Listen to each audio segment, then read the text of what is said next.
You might have been hearing a lot about Azure Synapse Link, but how does it work for SQL Server 2022 and Azure SQL Database? Learn all about it and see a cool demo this week on Data Exposed.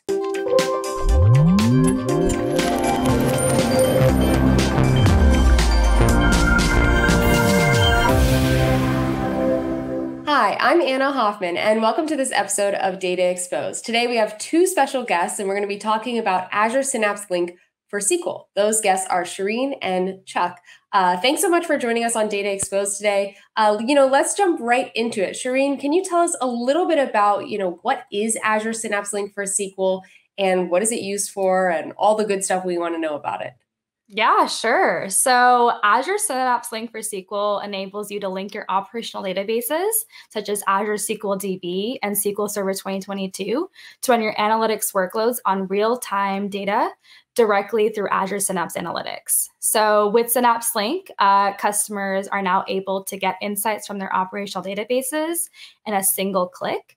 And on top of that, customers don't really need to worry about managing data movement, and there is minimal impact on their existing operational data stores. Okay, got it. So this kind of makes it so that I can just set up Synapse Link for SQL, and now all of the data is being moved into Synapse, or I can query easily over that data. Can you tell us a little bit how that setup might look like? Yeah, exactly. So basically what happens is that Synapse Link is a link to your operational stores. So all you really have to do is set up the link connection on Synapse and along with your operational stores. And you no longer have to build complex ETL pipelines or allocate additional, database compute resources. Everything is done for you behind the scenes. And now customers are able to run analytics workloads on real-time data directly through Azure Synapse Analytics. And, right now in a couple minutes, Chuck is gonna show you a cool demo to showcase that. Okay, cool. This is really exciting. I know this has been around for Azure Cosmos DB and seen great adoption, so I'm sure folks are excited to get their hands on it for Azure SQL Database. Now, you also mentioned SQL Server. Is this available for SQL Server 2022 or other versions of SQL Server or just SQL Server in general? Yeah, so right now it is available for SQL Server 2022. Awesome, cool. Okay, so as part of the public preview, you can go ahead and start playing with this. Is that right? Yes, exactly. It is public preview, so you can get your hands on directly and start utilizing Synapse Link for both SQL Server 2022 and Azure SQL DB. Awesome, cool, very exciting. Okay, so of course, the next thing we'd love to get our hands on this and take a look. Chuck, sounds like you have something you can show us today. Absolutely. What I have running is I have an Azure SQL database and I have a SQL 2022 instance, both running the same database schema with different data in them. And we can see here, this is my cloud database. I have customers in that table, and this is my on-prem database. I have customers there. I have set this up already to be replicating this data from these source systems into Azure Synapse Analytics. And if I run this query over the Synapse environment, you can see that I have 261 cloud-based customers, and I have 402 on-premises customers. What I'm going to do is I'm going to come into those source systems and I'm going to add some data. So if I'm going to add 50 more customers to the on-prem database, and I'm going to add 100 more customers to the cloud database. And we can see if I rerun the source queries here, we can see that we've added the 100 customers there, and we've added the 50 customers here.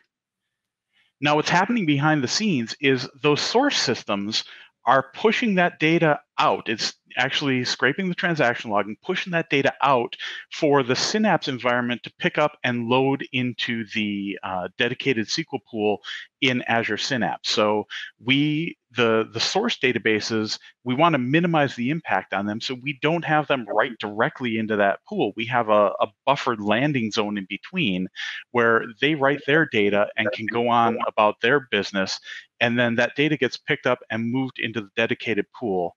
So if I go back into Synapse, and the demo overseers are being good to me today.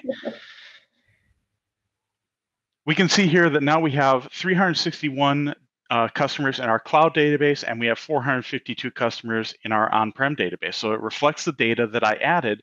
So just in the time that it took me to explain kind of what's going on under the hood, that data was replicated up into the cloud and added to our Synapse dedicated pool. And if we really want to get fancy, we can come into Power BI and refresh this report, which is in direct query mode. And it's going to now run directly against that dedicated SQL pool and update our results in the underlying report here for us. Amazing. And cool. All of this was with no custom ETL.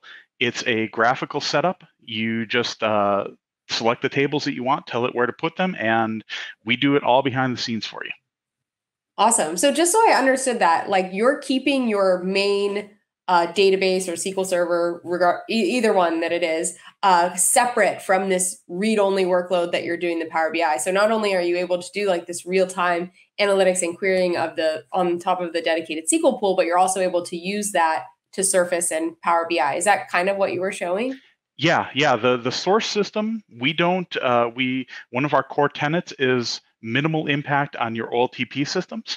So that system continues running. We just are watching those transactions come through and grabbing them and replicating them over to this read-only store as they happen.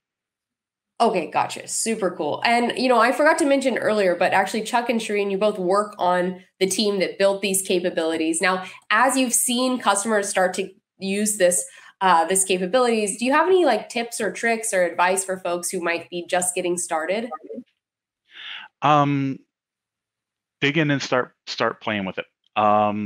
Look at where you want to, where you might be consolidating data from multiple sources, like I'm doing here, where I have a cloud source and an on-prem source I want to bring together. Look for those kind of situations, because those are really where you're going to be able to benefit from, doing this automated without having to manage those ETL pipelines on your own. Got it. Cool. Okay. Well, this has been a great episode. Thanks so much for coming on the show today. I learned a lot about Azure Synapse Link for SQL. I think our viewers have as well.